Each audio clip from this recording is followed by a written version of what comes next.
What if I told you that cells and human being actually have a lot in common? There's a direct overlap between biology and political science. Damn!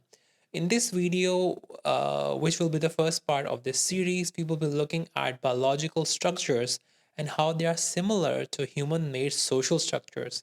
We're going to scale up from the smallest biological unit, a cell, to the largest unit, which would be an organism for this video. And at each level, we'll see how biology and social structures mirror each other. It's going to get more interesting as we scale it up. So, buckle up, grab some tea and some coffee, and let's get right into it. Stem cells and the cellular level. Before we turn into like a human or any animal, the life of a cell starts inside a womb. Here, new cells are being born as stem cells. These cells are like blank slates. These cells receive signals that tell them what type of cell they should become. Some cells can turn into maybe an intestine cell that helps digest food, or an eye cell that helps make image in our eye, or something else entirely. It can also affect the appearance of these cells as well. So they kind of like have a carrier and a unique getup and even their way of life. Hmm, sounds similar to a human, I would say. Now let's take a look at humans. We do the same things. We act like stem cells when we are first born into a society. We don't even know how to form words, we're just blank templates. As we grow older, we adopt culture, religion, and fashion. Later, we specialize in our careers and become scientists, soldier, artists, and even content creators like me. As like any other content creator, I must ask you to like, subscribe, and comment below. This channel is super new and I need all the support I can get from the whole damn internet. Moving on. So just like cells, we take on specialized role and adapt based on what our environment encourages us to be. So that's on the level of cell. Let's take it one level higher. The tissues. Cells have a very useful trait. They can work together and then they can do great things and become specialists at certain tasks and they form into tissues. For example, let's look at the muscle tissue. So, muscle tissue is made up of muscle cells that work together to contract and relax, producing movement. Think flexing your arm, walking, climbing. All of these movements are facilitated by muscle tissue. Another example is the nervous tissue, which transmits electrical signals, allowing communication between different parts of the body so that our brain can tell the rest of the body what to do and what not to do. Now, let's compare this to the social structure that human beings have built. Humans too can work together if they want to, sometimes even when they don't want to. Yikes. And then they can do complex and sophisticated tasks. For example, multiple scientists can form a research team that can do complex experiments and push the boundaries of science. Another good examples are soldiers.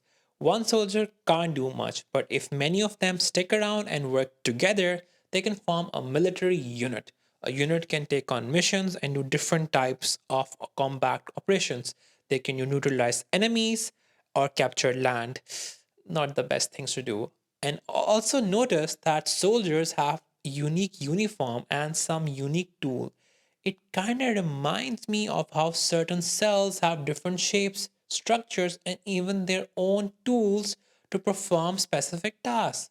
Take white blood cell for example. They have bigger bodies so that they can swallow and eat pathogens. They carry specialized proteins that can kill their enemies literally by bursting their cells. So, just like how soldiers wear gear and use specialized equipment on their mission, these white blood cells seem to be doing something quite similar, ain't they? Well, that's the tissue level. Now, let's notch it up one more level and see what we find. The organs. When multiple tissues combine, they form into organs. These organs can perform even more complex and bigger tasks. Let's take an example of the heart. It is the organ that pumps blood throughout our body. It contains muscle tissue, nervous tissue, and connective tissue, among others. This gives it the ability to pump blood in our body. Similarly, we have lungs, another organ which helps us breathe oxygen, and the brain which processes information and controls our body. Do we have a similar structure in the human world which mimics this? Coming back to our earlier examples, just as multiple tissues form organs, multiple research teams can come together to create a research institute. Similarly, individual military units can combine and form a battalion, which can carry out big campaigns. These campaigns are made of multiple operations and they have multiple units, like the recon unit, the tank unit, the drone unit. The list never really ends.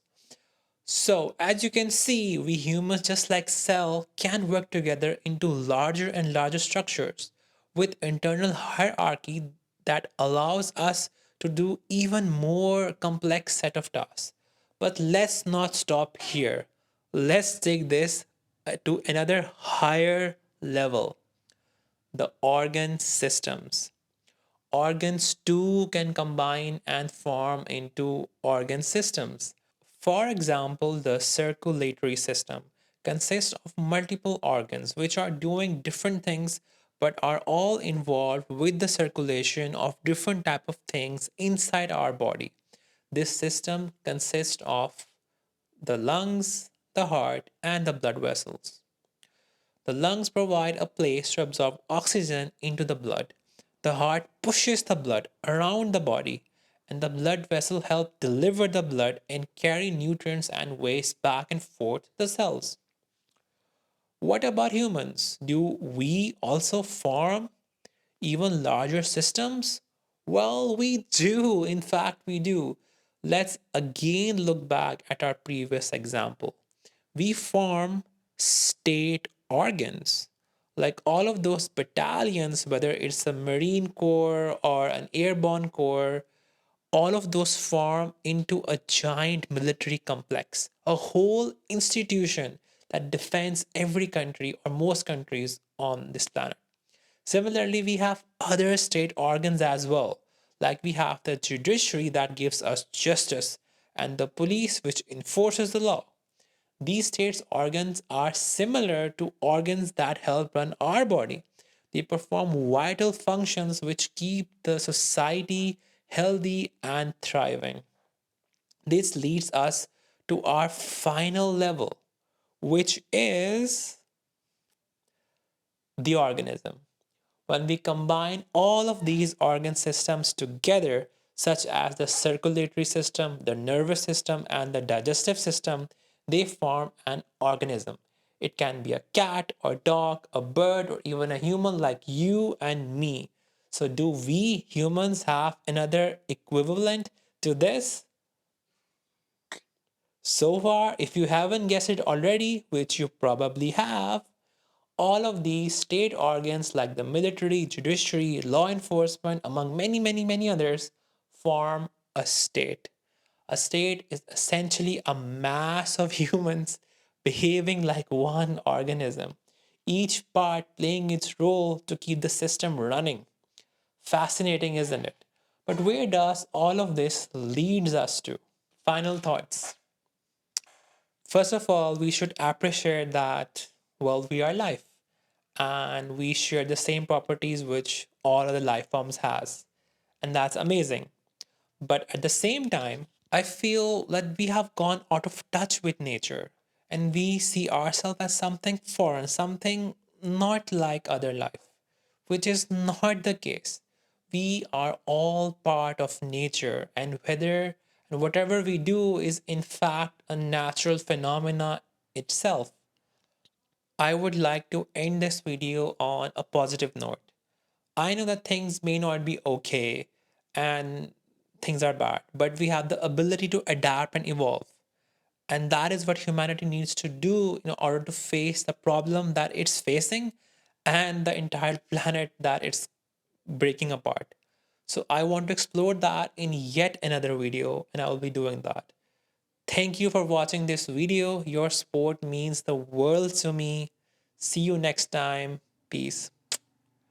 And if you did, if you can also leave your feedback if I made some mistakes here, do let me know about that. So see you.